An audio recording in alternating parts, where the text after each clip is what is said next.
everybody. This is J Rod here. So here's another discussion number three, where we talk about a very interesting topic. This one is about acquisitions and promotion. This was in fact a suggestion by Nico, and really great stuff to talk about. So enjoy.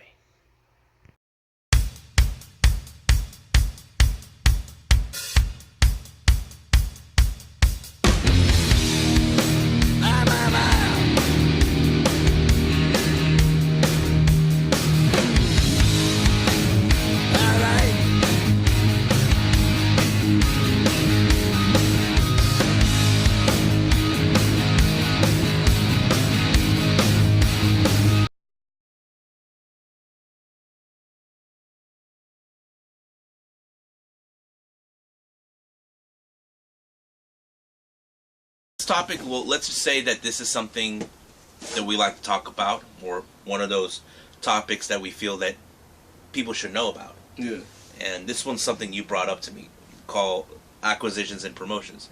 Now, if you guys don't know what this is about, it's about new wrestlers making appearances at promotions. Doesn't matter if it's WWE or MLW, New Japan, AEW, any promotion out there in the world. Let's start with NXT, like Damian Priest, formerly known as Punishment Martinez. Yeah. So, thoughts on that?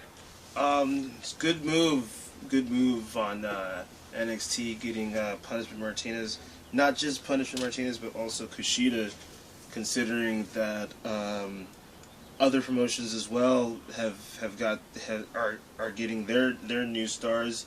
Obviously, like we've mentioned, the entire roster of AEW, Kenta's appearance in New Japan, and also The Von Erichs. So in MLW, you go on with that. Yeah, I mean, thing is this.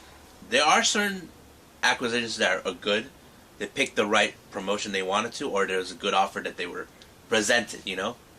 Like, for example, people thought Kushida, like, they were more worried that his career could be buried, you know? Because there's no denying about his reputation in Japan. Oh, yeah. Especially in New Japan, as one of the best junior heavyweights in the world, you know? Oh, yeah. And people think now that once he's done with NXT, that he probably will end up in 205 Live. I mean, Either end up in 204 Live or just end up in some tag team. yeah, I think that's the thing that people are worried. But I know the thing that people worries about that is his reputation. You know, like, does it matter?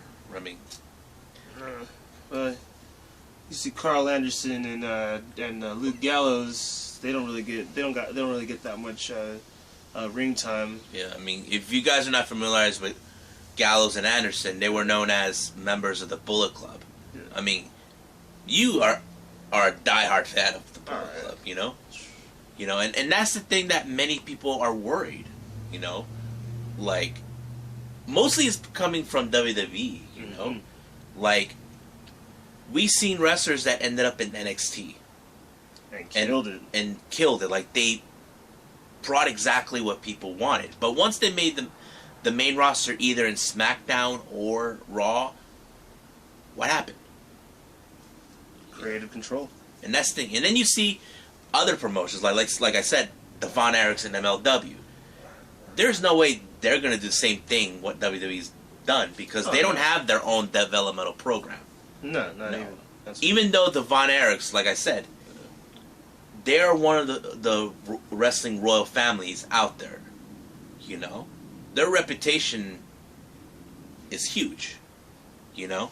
And that's how I see them, you know? And then we see other wrestlers, especially the AEW. There are those that still people don't know about, you know? Like, we can give you names like Jungle Boy, Luchasaurus, Sammy Guevara, Jimmy Havoc.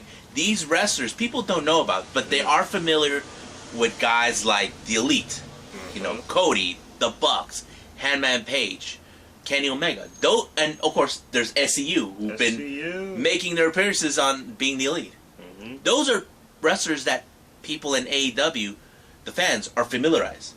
But there are those who are like getting to know them, like you said, when you saw the match between Kip Sabian and Sammy Guevara, that blew your mind. Oh, yeah. You know, that is something that it makes acquisitions in these promotions. Even though these guys, no one knows who they are, but they made a good impact.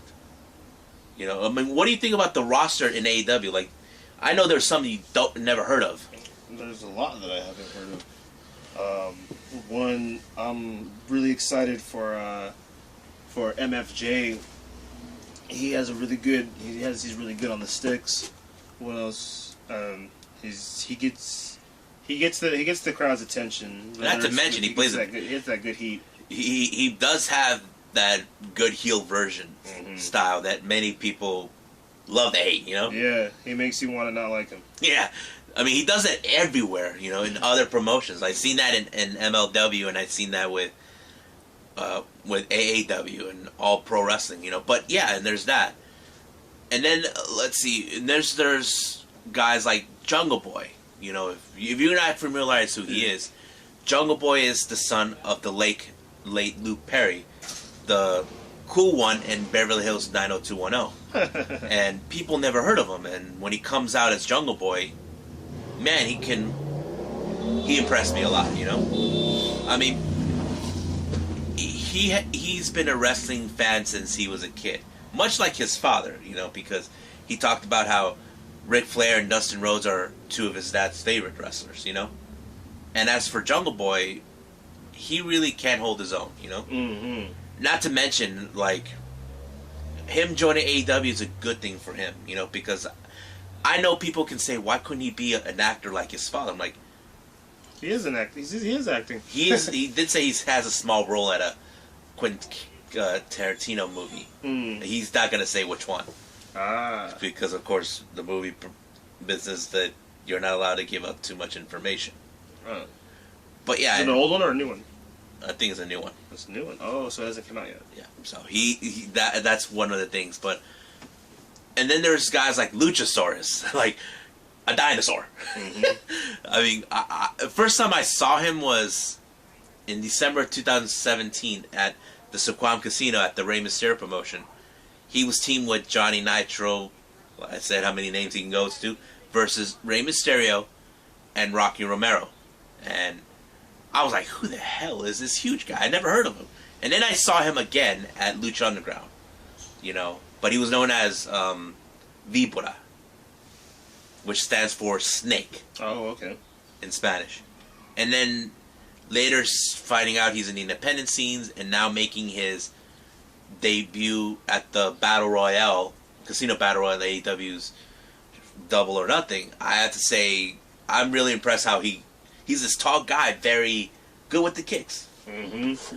You know, and not to mention his appearance at being the lead with Jungle Boy. You know, people don't know who he is. Even my uncle was like, wow, I like these two guys. Yeah. He's impressed with these guys completely.